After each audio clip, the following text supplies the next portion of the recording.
Syukur. Awas, hati-hati, awas ya. Fokus. Dikalaupun nama Anda syukur, tapi tidak mengamalkan ini, nggak dapat. Nah, Anda jauh-jauh sampai dengan ke Sumatera sana, makan sate mau syukur, ya. Wah, supaya dapat ini belum tentu. Syukur adalah ungkapan kebahagiaan dan terima kasih atas nikmat yang diperoleh, ungkapan kebahagiaan dan terima kasih atas nikmat yang diperoleh dengan cara menggunakan nikmat itu,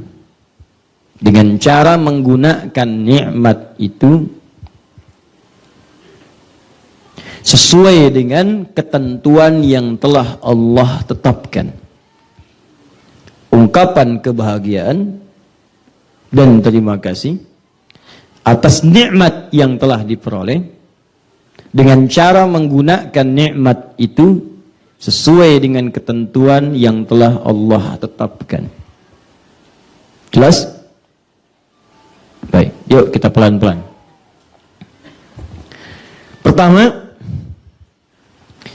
definisi ini memberikan gambaran bahwa syukur itu selalu lekat dengan nikmat yang membahagiakan. Ya. Makanya orang-orang itu ketika mendapatkan nikmat yang umumnya memberikan rasa kebahagiaan, maka muncul dorongan untuk berterima kasih. Standar. Lihat sini turunannya. Syukur kaitannya dengan nikmat. Begitu dapat, bukankah orang ketika mendapatkan nikmat tertentu merasa bahagia? Ya, promosi jabatan, bahagia. Wisuda untuk anak kampus, bahagia. Menikah, bagi yang kemudian masuk ke jenjang pernikahan, bahagia. Punya keturunan, bahagia, ya kan? Dan pasti udah fitrah di kalangan manusia, sudah fitrahnya. Begitu seseorang merasa bahagia dengan satu penerimaan dari pemberian, dia pasti akan menyusulnya dengan ungkapan terima kasih. Gak percaya silakan. Anda diberi sesuatu, kemudian Anda bahagia, bukankah respek Anda mengatakan langsung terima kasih ya? Gitu kan? Nah sekarang saya mau tanya pada Anda sebentar. Kalau kita ingat dengan baik-baik, kita renungkan, semua pemberian nikmat itu sumbernya dari mana? Allah. Hanya Allah titipkan melalui tangan manusia-manusia tertentu untuk sampai kepada kita. Cuma kalau kita telusuri sumbernya semua kan dari Allah.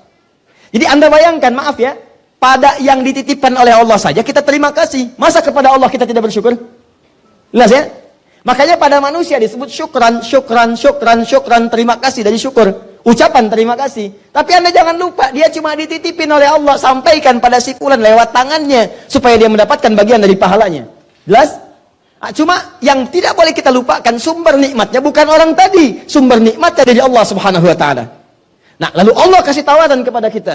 Kalau Anda ingin saya tambah lagi, mungkin saya titipkan lewat yang lain lagi, lewat perusahaan tertentu, lewat orang tertentu, maka kata Allah, jangan cukupkan kalimatnya kepada ucapan terima kasih. Teruskan dengan cara menggunakan nikmat itu sesuai dengan ketentuan yang Allah tetapkan.